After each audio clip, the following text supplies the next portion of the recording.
Muy buenos días, mis amados hermanos y amigos. Damos inicio a esta nueva semana. Así que oramos, Padre, gracias por este día. Y permite, Señor, que podamos ocuparnos en la verdad de tu palabra. Bendiga a cada uno de los que me escuchan. Y aprovecho, Señor, para orar por Israel.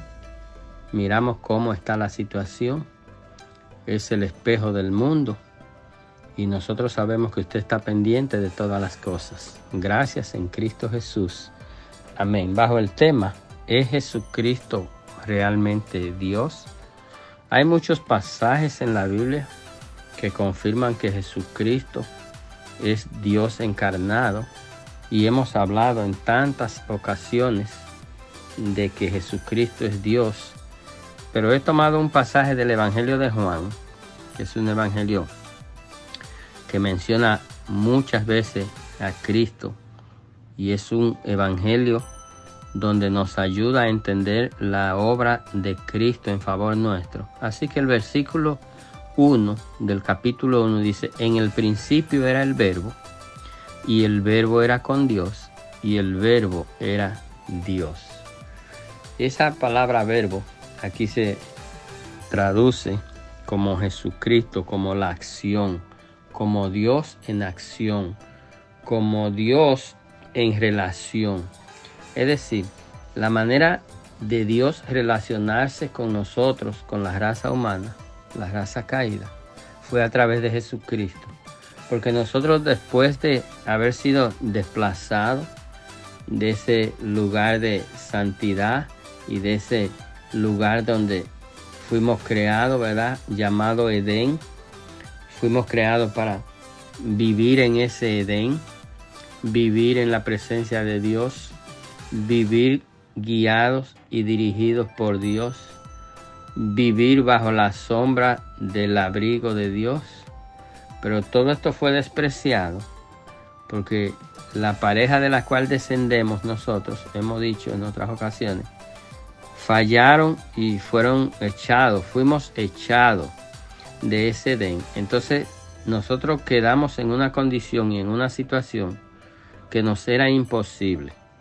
Entonces Dios, como siempre, Dios en su soberano amor, en su amor eterno, en el amor que Él tiene por su creación, pues hizo la provisión de encarnarse.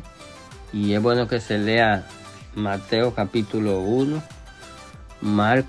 Lucas capítulo 1, 2 y 3, para que veamos, ¿verdad?, cómo, de dónde y cómo nace Jesús. Ustedes, la mayoría, saben la historia. Entonces, ese Jesús que es encarnado es el verbo del que Juan da testimonio. Dice: en el principio era el verbo. ¿Qué principio? En el principio de principio, es decir, en el principio de eternidad. Cuando ni existía yo ni existía tú, ya Dios existía, porque Dios no tiene principio ni fin. Y yo sé que es difícil para el que no es cristiano asimilar esto, sobre todo en este tiempo tecnológico, donde tenemos tantas informaciones y donde comprobamos tantas cosas. Este es un asunto que no se puede comprobar con un microscopio, ni mucho menos. Este es un asunto que se acepta y se cree por fe y por lo que dice la palabra de Dios, que es la Biblia. Y esto siempre, yo digo, el que no es creyente es muy difícil que crea en la Biblia.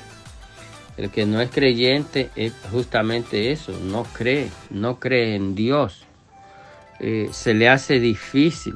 La única manera de un no creyente creer en Dios es si recibe a Jesucristo en su corazón y lo recibe mediante el evangelio que se predica y cree en ese evangelio por la fe que Dios le da. Por eso dice: en el principio era el verbo, y el verbo era con Dios, y el verbo era Dios. Como si dijera: en el principio era Jesucristo, es decir, Jesucristo estaba ahí siendo Dios.